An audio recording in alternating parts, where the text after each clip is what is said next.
Olá! Hoje a gente vai analisar um artigo bem interessante da CNN Business, que mexe com tecnologia, fama e até um pouco de fantasia, eu diria. Vamos falar de uma plataforma chamada OChat. Olha, a ideia é intrigante, né? Pensa só, uma versão digital de uma celebridade disponível o tempo todo, que tipo assim, lembra das suas conversas e ainda promete realizar sonhos sem censura. O exemplo que eles dão é da Jordan, que seria o gêmeo digital da ex-modelo britânica Katie Price. E ela mesma disse, né? É como olhar pra mim anos atrás. É literalmente eu. Forte isso. Essa plataforma, que é bem nova, tem uns 8 meses, usa inteligência artificial para criar essas cópias digitais super realistas de gente famosa.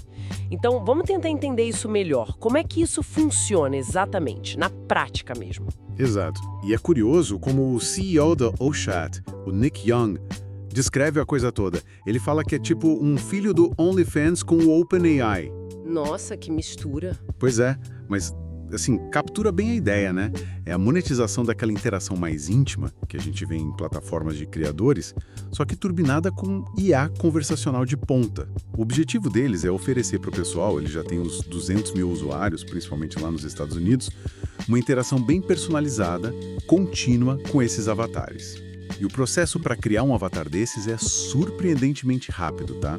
A celebridade manda umas 30 fotos, grava uns 30 minutos de conversa com um bot. Só isso? Aham.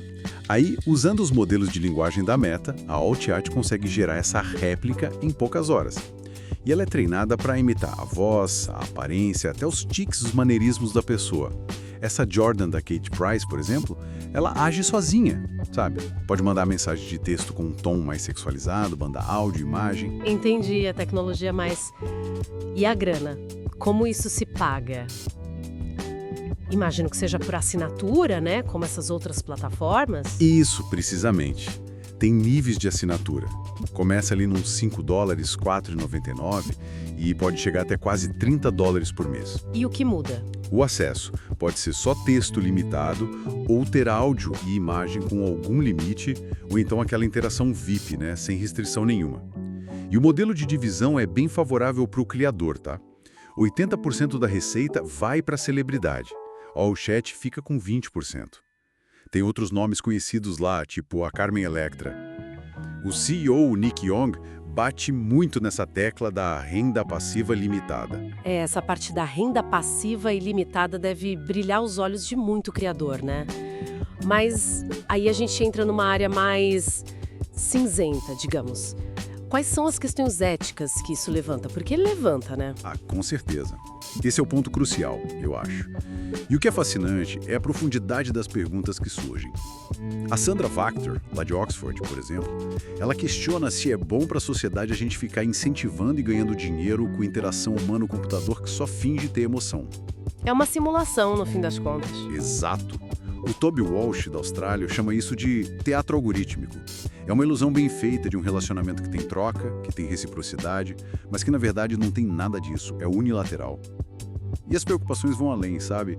Existe o risco real do usuário criar uma dependência emocional daquilo.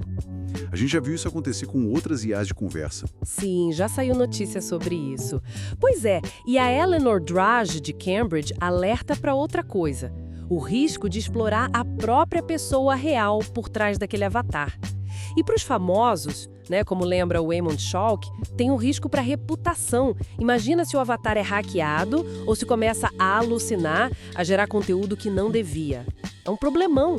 Mas a OChat, eles falam alguma coisa sobre proteção, colocam limites?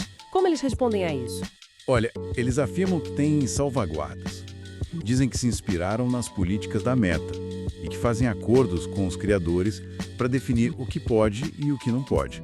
A Katie Price, por exemplo, ela está no que eles chamam de nível 2. Permite conversa com tom sexualizado, imagem de topless, mas barra nudez total ou ato sexual simulado, por exemplo. Entendi, existe um controle então. Em teoria, sim. E também em teoria, os criadores podem apagar os avatares quando quiserem. Mas assim, a visão do CEO é bem clara, né? O Nick Young acredita que no futuro todo criador vai ter um gêmeo digital. E ele quer que a OnChat seja a plataforma para isso. Ambicioso. Então tá. Resumindo um pouco, a gente tem uma tecnologia que permite uma interação bem íntima, bem pessoal, com versões digitais de celebridades. Isso abre porta para novas formas de ganhar dinheiro, claro. Mas, ao mesmo tempo, joga a gente no meio de um debate ético bem complexo, né? Sobre relacionamentos simulados, sobre dependência, sobre exploração. Exato. E se a gente olhar para o quadro maior, o que a gente vê é essa linha entre conexão humana de verdade e simulação por IA ficando cada vez mais borrada, mais tênue. A intimidade digital está virando um produto mesmo, para ser comprado e vendido. A plataforma pode até falar em transparência, mas o objetivo ali, no fundo, como qualquer serviço desse tipo, é prender o usuário, manter o engajamento o máximo possível.